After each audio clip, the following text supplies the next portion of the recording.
ओम शांति। आज 5 दिसंबर 2025।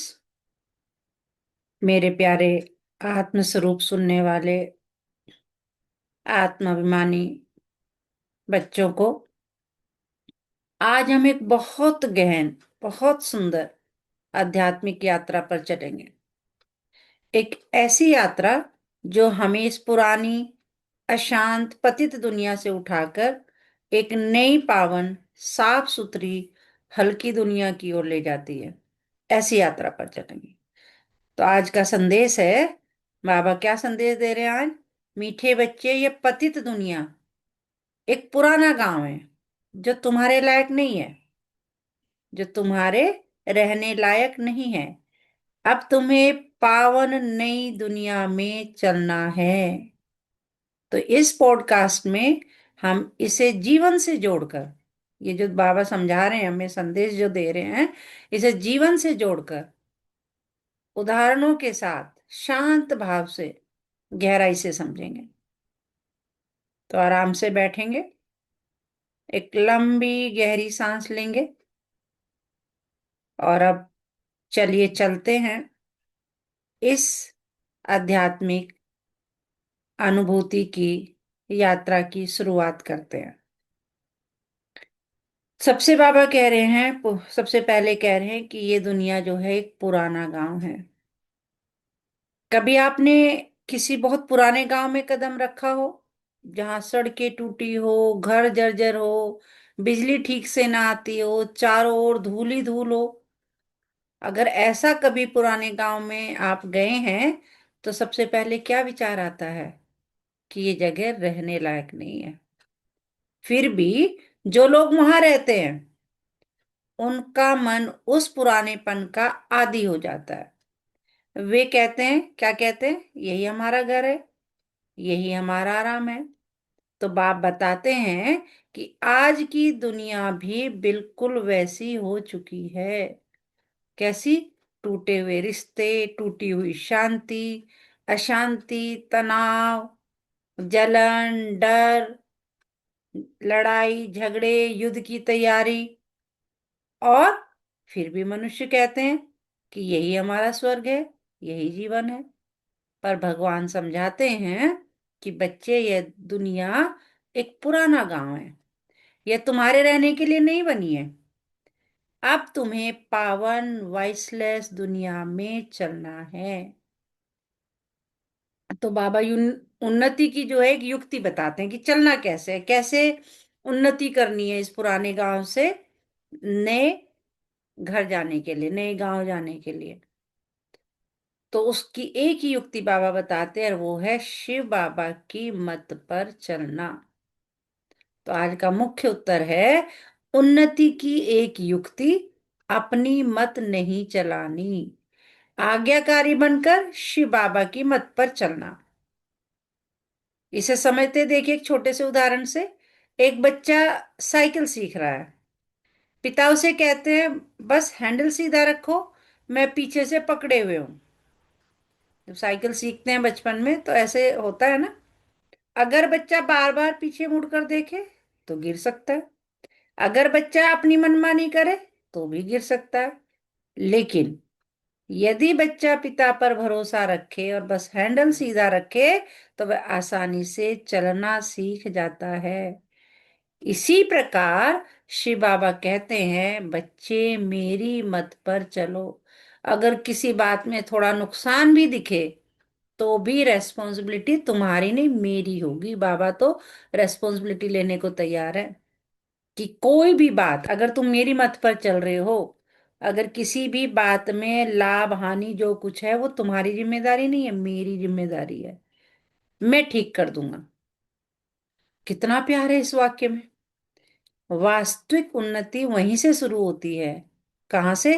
जहां मेरी मत समाप्त होती है और शिव बाबा की मत शुरू होती है, वहीं से क्या शुरू हो जाता है? वास्तविक उन्नति। फिर बाबा समझाते हैं कि अपने को आत्मा समझो और बाप को याद करो।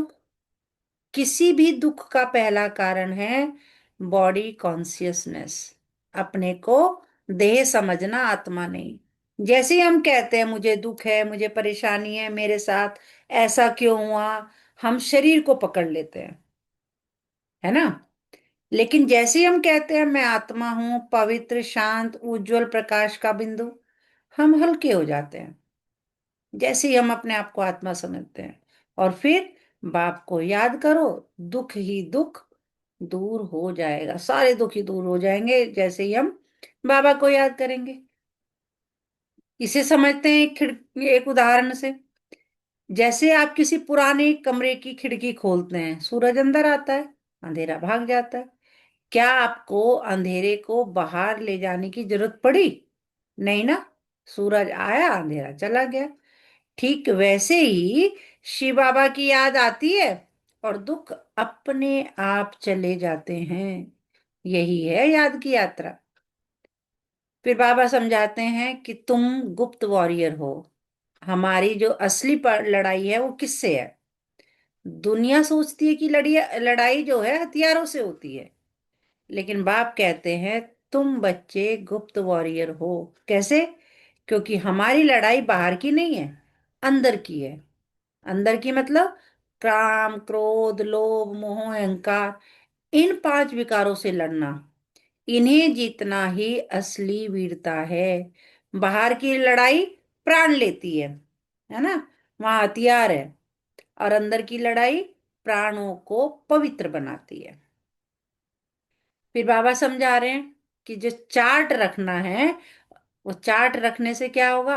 आत्म प्रगति की सबसे बड़ी युक्ति ही चार्ट रखना है। बाबा बार बार कहते हैं याद का चार्ट रखो, याद का चार्ट रखो। जैसे अकाउंटेंट हर शाम हिसाब बंद करता है, बैंक में होता है कि आज पूरा दिन क्या हुआ, अकाउंटेंट पूरा रखता है। हर जगह जहां भी पैसे का लेन देन होता है तो वहां एक अकाउंटेंट होता है। तो हर शाम को क्या होता है, जब भी शाम हो या दोपहर हो, जब भी वो अपना ऑफिस बंद करता है या अपनी दुकान बंद करता है, तो हर शाम हिसाब बंद करता है। वैसे ही आत्मा को भी अपना आध्यात्मिक हिसाब रखना चाहिए। आज कितनी याद रही, किस किस पर मन गया, कब कब पुरानी दुनिया की खिंचाव में फंस गया, कहाँ कहाँ बाबा की मत छोड़ी। चार्ट रखने से एक अद्भुत परिवर्तन आता है। आत्मा जागरूक हो जाती है, हल्की हो जाती है, सच्ची मेहनत शुरू हो जाती है। अब बाबा समझा रहे हैं नई दुनिया का बुलावा आया है। क्या कह रहे हैं बाबा? बाबा कह रहे हैं बच्चे, अब घर लौटना है, अशरीरी का अभ्यास बढ़ाओ, पुरानी दुनिया के बंधन ढीले करो। जैसे यात्रा पर निकलते समय क्या करते हैं, हम अनावश्यक सामान नहीं ले जाते, वैसे ही आत्मा को भी रिश्तों की खींच, परिस्थितियों की पकड़, स्वभाव संस्कारों की गांठें सब छोड़नी है। ये सब क्या है? अनावश्यक है। ये क्या करता है? आत्मा को भारी बनाता है। यही तैयारी है हमें बैगर टू प्रिंस बनाने की। क्योंकि ये तैयारी हमें क्या करती है? बैगर टू प्रिंस बनाती है। संगम युग की यह पढ़ाई अनमोल है। बहुत थोड़े समय में 21 जन्मों का राज्य भाग। फिर बाबा आज हमें विश्व कल्याणकारी बनने का वरदान देते हैं। बहुत सुंदर वरदान है आज का। बाबा कहते हैं कि संकल्प रूपी बीज में कल्याण की शुभ भावना भरने वाले विश्व कल्याणकारी भव। जिस प्रकार बीज में पूरा वृक्ष छिपा होता है, छोटा सा बीज होता है और उससे फिर क्या होता है, ग्रो करके क्या बन जाता है? एक बहुत बड़ा वृक्ष बन जाता है। उसी प्रकार हमारे संकल्प में हमारे विकल्प, हमारी वाणी, हमारा व्यवहार, सब कुछ छिपा होता है। यदि संकल्प पवित्र है तो जीवन पवित्र है। यदि संकल्प शुभ है तो संसार के प्रति हमारी तरंगे भी शुभ बन जाती है। यही विश्व कल्याणकारी बनने की शुरुआत है। फिर बाबा अव्यक्त इशारा देते हैं। बाप दादा कहते हैं अब संपन्न और कर्मातीत बनने की धुन लगाओ। क्या कहते हैं? कि संपन्न और कर्मातीत बनने की धुन लगाओ।